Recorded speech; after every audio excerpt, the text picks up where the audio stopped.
Salut à tous, rendez-vous aujourd'hui devant la station Alexandre dans le 14e à Marseille. Et vous le savez, la station Alexandre se trouve en ZFU, zone franche urbaine. Alors une ZFU, qu'est-ce que c'est ? Eh bien en fait, il s'agit d'une aire géographique dans laquelle les entreprises bénéficient d'allègements fiscaux pour une durée de 14 ans. En échange de quoi, ils participent à la redynamisation de ces quartiers souvent populaires. Et également, ils s'engagent à employer au moins 50% de leurs salariés en zone urbaine sensible.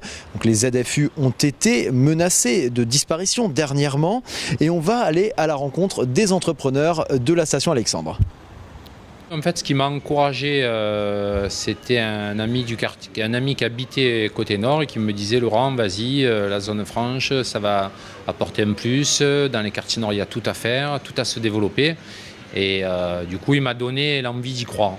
Parce que beaucoup de gens, quand ils viennent me voir ici, me disent « Mais ça va, mais comment ça se passe alors ?» Très bien, très bien. Je ne sais pas si vous avez fait attention en arrivant, il n'y a pas un seul tag dans le bâtiment. C'est ouvert au public, il n'y a même pas de sécurité à l'entrée. Un milieu socio-culturel très différent sur le quartier. On a autant des gens d'entreprise qui n'habitent pas ici comme des gens du quartier avec des horizons différents. Et c'est vrai que humainement, ça apporte énormément de choses. Peut-être au niveau du travail, c'est vrai que ça a mené quand même, je pense, un peu plus de travail pour les gens du quartier aussi. C'est vrai qu'au niveau des médecins spécialistes et des cabinets médicaux, il n'y en avait pas beaucoup. Les gens étaient obligés d'aller beaucoup plus sur le centre-ville ou dans certains hôpitaux pour se faire soigner. Donc c'est vrai que ça a amené énormément de choses depuis que la zone franche est arrivée. Beaucoup de médecins se sont intéressés aussi à ces zones-là.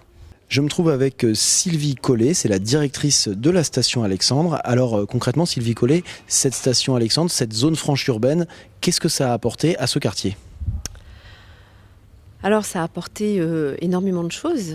Déjà de la rénovation urbaine parce que il y a à la fois des privés qui se sont installés, qui ont investi, qui ont développé des entreprises, mais il y a aussi la force publique qui a refait des places, refait des rues. La zone franche urbaine permet de redonner de la vie, de redonner du mouvement, de l'activité et de faire bouger les quartiers. C'est extrêmement important. Il n'y a pas d'autre texte qui favorise en fait l'emploi des gens sur place parce que la particularité des quartiers en difficulté, c'est que les jeunes qui trouvent un emploi, CDI ou pas, la première chose qu'ils font, c'est qu'ils déménagent parce que l'adresse est encore très stigmatisante.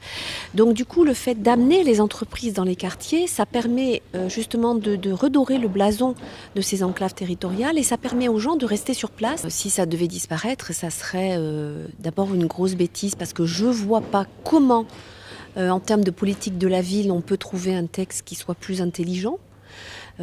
Parce que une entreprise qui se délocalise, c'est compliqué. Une entreprise qui vient du centre-ville et qui vient en zone franche, si elle n'a pas assez d'attractivité fiscale et sociale, elle ne vient pas. En tout cas, on peut d'ores et déjà rassurer les entrepreneurs des zones franches urbaines puisque celles-ci ne devraient pas disparaître, mais leur contenu devrait être modifié par une loi qui sera votée prochainement à l'Assemblée nationale. À très vite sur City Post.